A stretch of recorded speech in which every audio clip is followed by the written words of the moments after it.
Hi everyone, it's Deirdre Pippins, also known as Ms. Media Content, and I have some exciting announcements to tell you about on this video, as well as an unboxing with Barnes & Noble. I say let's start with the unboxing and we'll get to that great news later. So I won't be stumbling around on video, I've already cut open the box. But I wanted to share some books with you that we'll be reading coming up. If you stay tuned in to @Ms. Media Content on Instagram and here on YouTube and my website, msmediacontent.com, you'll be able to find out when, why, and how we're going to read these books. But with it coming up in February being Black History Month, I thought I would explore some of the lost voices of the Harlem Renaissance. Therein lies my treasures in this box. The first book, and they're not in any order, but they just happen to be here, is a book called The Street. I never heard of this book called The Street by a writer named Ann Petrie. I had never heard of Ann Petrie, but this book, which is definitely an updated modern copy, has an introduction by Tayari Jones. So everybody should know that name, but she is a lost voice of the Harlem Renaissance. It says, The Street follows the spirited Ludi Johnson, a newly single mother whose efforts to claim a share of the American dream for herself and her young son meet frustration at every turn in the 1940s Harlem. So this seems like this is going to be a very good book. So I would love for you to read that with me. And I had never heard of her, like I said before. It's a lost voice of the Harlem Renaissance. So it'd be very interesting to see what she's all about. Another lost voice of the Harlem Renaissance is, I guess this is Paul or Paulie. You never know. I don't have a picture of the author, so I'm not sure. But Paulie Marshall, Brown Girl, Brownstones. So we're going to take a look at that. Then we have another book, and these three books I'm going to kind of have together probably. One book by Wallace Thurman is called The Black of the Berry. Okay. And then the other book, which is a Penguin classic, it's by Nella Larson, called Passing. And the third book, which last year was its 50th anniversary, is Toni Morrison's first novel, The Bluest Eye. And all of these have to do with color, colorism, self-esteem in the African American community. So that should be pretty interesting, of course. Then, of course, this is definitely not a lost person, a lost voice from the Harlem Renaissance, but this is a book I did not read in high school. I did not read in college, which I find unbelievable, but it's Richard Wright's Native Son. So I'll be reading that. And then for the man I call that he was everything in Black literature at one time, I have Notes of a Native Son by James Baldwin here. These are essays, if I'm not, these are essays, if I'm not mistaken.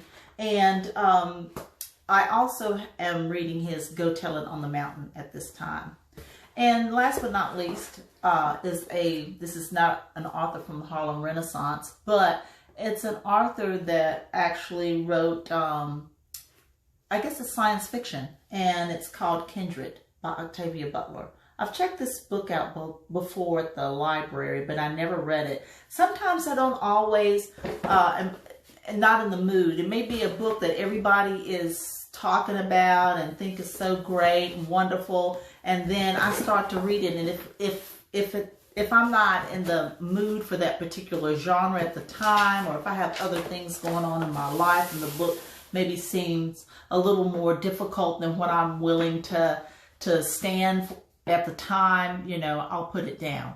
So hopefully I'll be able to read all of these books and get something out of it and share it with you. And hopefully we can communicate somehow, some way. I'm working on it. so that we can all talk about these books. So that's what's coming up in February in honor of Black History Month. And keep in mind, Black history is American history, so we won't be able to finish all of those books in the month of February. You know, we should read those books all along and, you know, all along the whole time with everything else that you read. So, so stay tuned for that. Just keep an eye on my Ms. Media Content handle on Instagram and here on YouTube, and visit my website at msmediacontent.com. That's msmediacontent.com.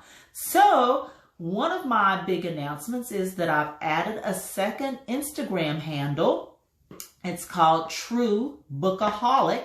So make sure you follow me there as well. Follow me at True Bookaholic on Instagram. My logo has a little kind of cartoon woman with a book over her face. She's reading. She's so absorbed into her book. She's got on my favorite colors, fuchsia and orange. And just follow me there, because that's where you'll be able to keep up with my information on books and all of those things of media. And don't forget to also follow Ms. That's MS Media Content at Instagram as well. And for my third announcement, the reason why I have the ad at True Bookaholic on Instagram is because I have a podcast. Yay! Oh, it's for all the bookish things that you ever wanted to know. Please follow me on Spotify and Apple. Those are just two of the platforms where I'll be.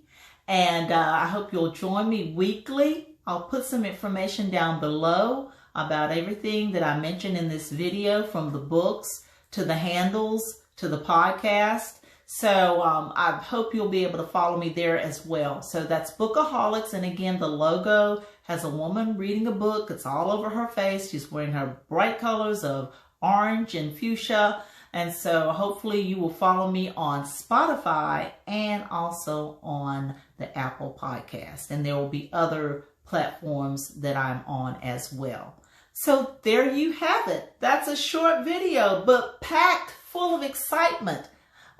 So I hope you join me. I'm really excited, and I can't wait to see you, or you listen to me on Apple, Spotify, at Bookaholics, and True Bookaholics on Instagram. Thanks.